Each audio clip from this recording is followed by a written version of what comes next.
आपल्या कोल्हापूरचे काही इतिहास संशोधक आणि काही मंडळी अनेक वर्षापासून संगम माऊली जिल्हा सातारा येथे असलेल्या करवीर संस्थापिका महाराणी ताराणी साहेबांची समाधी शोधून काढून त्यांचं संवर्धन चांगल्या पद्धतीने व्हावं, चांगलं स्मारक व्हावं यासाठी प्रयत्न करत आहेत.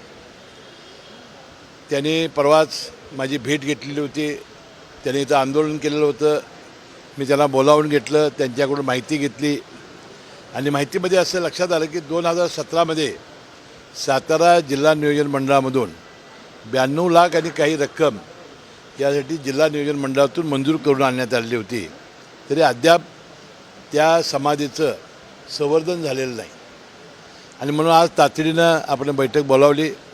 व्हीसीद्वारे साताऱ्याचे जिल्हाधिकारी श्री पाटील, नंतर सुप्रिंट इंजिनियर, एक्झिक्युटिव्ह इंजिनियर नागेशकर, ते आर्किटेक्ट त्यांनी नेमले आहेत, ते या सर्व आणि आम्ही सर्वजण, मी जिल्हाधिकारी आणि विजयराव देणे आणि त्यांचे सगळे सहकारी, काही इतिहास संशोधक होते, ते सगळे उपस्थित होते.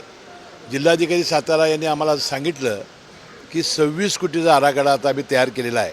तिथं थोरल्या शाहू महाराजांचीही समाधी आहे आणि ही संपूर्ण परिसर हा राजघराण्याशी ताब्यामध्ये आहे आणि त्याचं एक चांगलं प्रेझेंटेशनही त्यांनी दाखवलं. तर ते उदयनराजे, खासदार उदयनराजेंना, आता सध्याचे मंत्री जे आहेत सार्वजनिक मंत्री शिवेंद्रराजेंना, ते दाखवून, पालकमंत्र्यांना दाखवून ते लवकरात लवकर हे शासनाकडे पाठवणार आहेत आणि काम चालू करणार आहेत.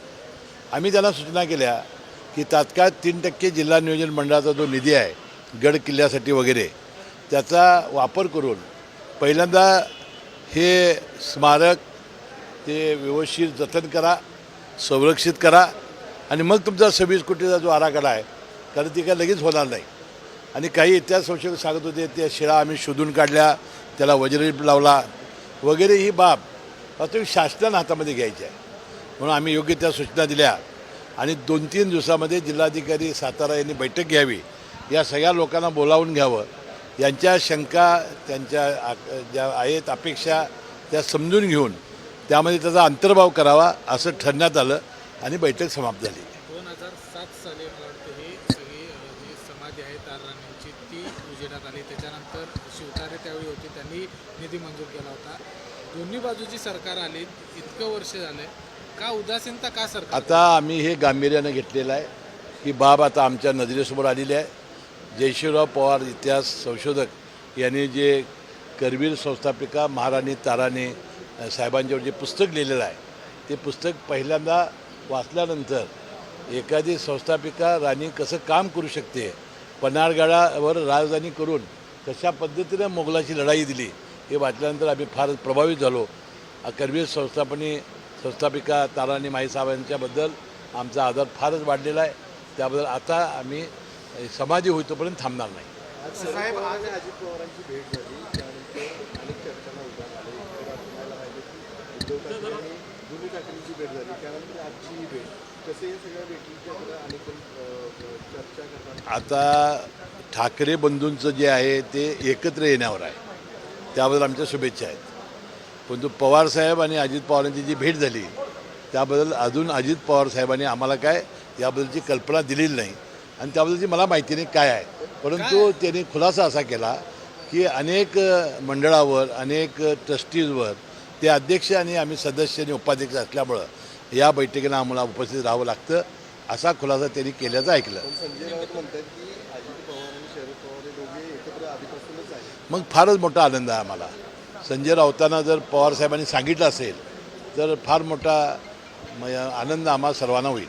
सार्वजनिकरित्या हे दोघेही एकत्र आले, अजित पवार आणि शरद पवार, तर आपल्यासारख्या नेत्यांना, कार्यकर्त्यांना आनंदच वाटेल ना.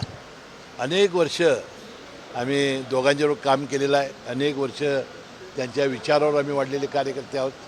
त्यामुळे सगळ्यांना साहजिकच आनंद होणार आहे. आता झाला तर काय निश्चितच.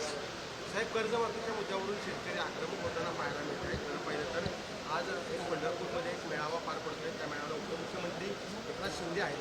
त्याच्या कार्यक्रमादरम्यान काही शेतकऱ्यांना त्यांना काळे झेंडे दाखवल्याचं पाहायला मिळतं. नाही, यापूर्वी अनेक वेळेला मुख्यमंत्री, दोन्ही उपमुख्यमंत्री जाहीर केलेलं आहे, योग्य वेळी आम्ही कर्जमाफी करणार आहोत. सर, करवीर तालुक्यातल्या एका धनगरवाड्यामध्ये एका महिलेला वेळेत उपचार मिळाले नाही, म्हणजे रस्ते नाहीत धनगरवाड्यामध्ये, त्यामुळे तिचा मृत्यू झालेला आहे. नाही, मी माहिती घेतलेली नाही, मी माहिती घेईन. आता पिण्याच्या पाण्याबद्दल एक फार मोठी समस्या संपूर्ण राज्यामध्ये उभी राहते. त्याचं चित्र आम्ही टी व्हीवरून बघितलं. मला वाटतं पाऊस इतका पडून धरणं सगळी भरून वास्तविक बाष्पीभवन एवढं झालं. आता परवा दिवशी नागपूरला 44.7 म्हणजे 45 डिग्री सेल्सिअस, म्हणजे मला वाटतं हे देशातलं जगातलं. आम्ही यापूर्वी कधी कधी त्या गल्फ कंट्रीमध्ये आम्ही 40 म्हटल्यावर घाबरून जात नव्हतो. आता आपल्याकडे 40 सर्रास झालं.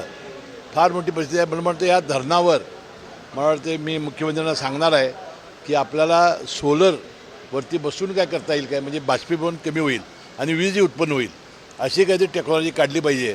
कारण बाष्पीभवन एवढं झालं की पाणी रोजच्या खर्चापेक्षा बाष्पीभवनचा जास्त पाण्याचा साठा कमी व्हायला लागलेला आहे. ही खरोखरच चिंताजनक बाब आहे.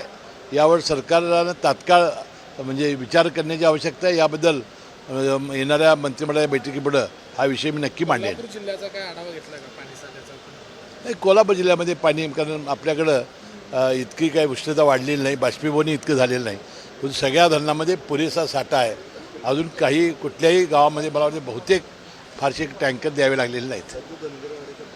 नाही, मी माहिती घेतो तात्काळ. मी तात्काळ माहिती घेतो आणि जिल्हा नियोजन मंडळामधून अशाला तात्काळ रस्ते करण्यासाठी आम्ही निधी देण्याचा प्रयत्न करू. परवानगी देत नाही वन विभाग, या संदर्भात खरा मुद्दा राहतो. रस्त्याला वास्तविक फॉरेस्ट अडवत नाही. जो रस्ता चालू आहे त्याला परवानगी देतं. काय झाले नेमकं काय झालं याची माहिती मी नक्की घेईन. देश विदेशातील प्रत्येक घडामोडींचे लाईव्ह अपडेट मिळवण्यासाठी आता साम टीव्हीच्या सर्व सोशल मीडिया प्लॅटफॉर्मला लाईक, फॉलो आणि सबस्क्राईब करा. तसंच सर्व नोटिफिकेशनसाठी बेल आयकॉन प्रेस करायला विसरू नका.